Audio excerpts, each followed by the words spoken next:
اس video میں حضرت عمر فاروق رضی اللہ تعالیٰ عنہ کی شہادت کا واقعہ بیان کیا جا رہا ہے۔ اگر آپ نے ابھی تک اس چینل کو سبسکرائب نہیں کیا تو جلدی سے اسے سبسکرائب کر لیں اور بیل آئیکن کو دبا دیں تاکہ ہماری آنے والی ہر نئی ویڈیو آپ تک پہنچ سکے۔ حضرت عمر بن میمون رضی اللہ تعالیٰ عنہ فرماتے ہیں کہ جس دن حضرت عمر فاروق رضی اللہ تعالیٰ عنہ پر حملہ کیا گیا میں وہیں موجود تھا۔ حضرت سیدنا عمر فاروق رضی اللہ تعالیٰ عنہ نماز فجر کے لیے صفیں درست کروا رہے تھے۔ میں آپ رضی اللہ تعالیٰ عنہ کے بالکل قریب کھڑا تھا۔ جب صفیں سیدھی ہو گئیں تو آپ رضی اللہ تعالیٰ عنہ آگے بڑھے اور تکبیر تحریمہ کہی۔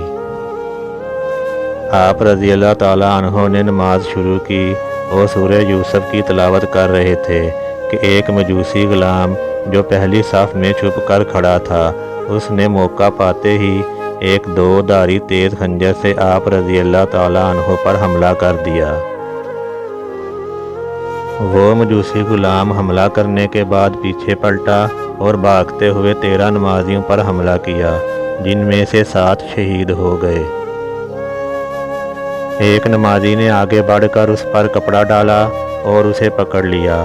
غلام نے دیکھا کہ اب میں پکڑا جا چکا ہوں تو اپنے ہی خنجر سے خودکشی کر لی۔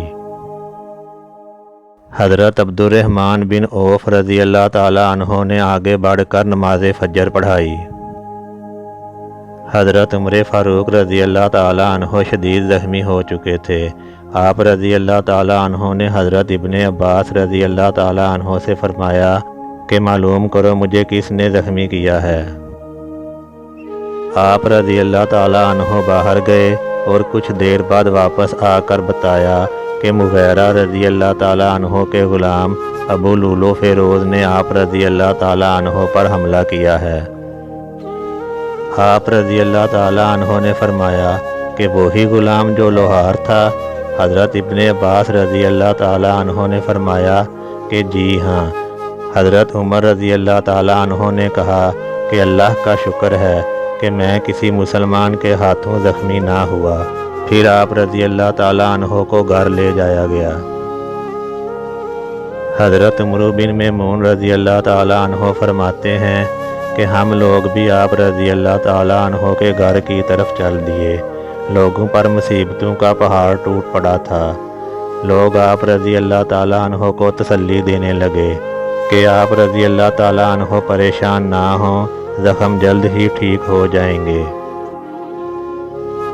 پھر آپ رضی اللہ تعالیٰ عنہ کو کھجور کی نبیذ پلائی گئی لیکن وہ آپ کے پیٹ میں زخموں سے باہر آ گئی۔ پھر دودھ پلایا گیا تو وہ بھی زخموں کے راستے پیٹ سے باہر آ گیا۔ لوگ سمجھ گئے کہ آپ رضی اللہ تعالیٰ عنہ اب ہم میں موجود نہ رہیں گے۔ پھر آپ رضی اللہ تعالیٰ عنہ نے اپنے صاحبزادے حضرت عبداللہ بن عمر رضی اللہ تعالیٰ عنہ سے فرمایا کہ حساب لگا کر بتاؤ کہ ہم پر کتنا قرض ہے۔ انہوں نے حساب لگا کر بتایا کہ تقریباً 86,000 درہم ہے۔ آپ رضی اللہ تعالیٰ عنہ نے فرمایا کہ اگر یہ قرض میرے مال سے ادا ہو جائے تو کر دینا، اور اگر میرا مال کافی نہ ہو تو بنی عودے بن کعب کے مال سے ادا کرنا، اور اگر پھر بھی ادا نہ ہو تو قریش سے سوال کرنا، اس کے علاوہ اور کسی سے سوال نہ کرنا۔ پھر اپنے بیٹے سے فرمایا کہ ام المومنین حضرت عائشہ صدیقہ رضی اللہ تعالیٰ عنہا کے پاس چلے جاؤ اور ان سے عرض کرو کہ عمر بن خطاب رضی اللہ تعالیٰ عنہ اس بات کی اجازت چاہتے ہیں کہ انہیں ان کے ساتھیوں کے ساتھ دفن کیا جائے۔ چنانچہ وہ حضرت عائشہ صدیقہ رضی اللہ تعالیٰ عنہا کی خدمت میں حاضر ہوئے اور ان کو حضرت عمر رضی اللہ تعالیٰ عنہ کا پیغام دیا۔ حضرت عائشہ صدیقہ رضی اللہ تعالیٰ عنہا نے فرمایا کہ یہ جگہ میں نے اپنے لیے رکھی تھی پر اب میں یہ جگہ عمر رضی اللہ تعالیٰ عنہ کو احسار کرتی ہوں۔ چنانچہ حضرت عبداللہ بن عمر رضی اللہ تعالیٰ عنہ اجازت لے کر واپس روانہ ہوئے اور آ کر حضرت عمر رضی اللہ تعالیٰ عنہ کو بتایا کہ حضرت عائشہ صدیقہ رضی اللہ تعالیٰ عنہا نے اجازت دے دی ہے۔ حضرت عمر رضی اللہ تعالیٰ عنہ نے فرمایا کہ مجھے اس چیز سے زیادہ اور کسی چیز کی فکر نہیں تھی، الحمدللہ مجھے میری پسندیدہ چیز عطا کر دی گئی۔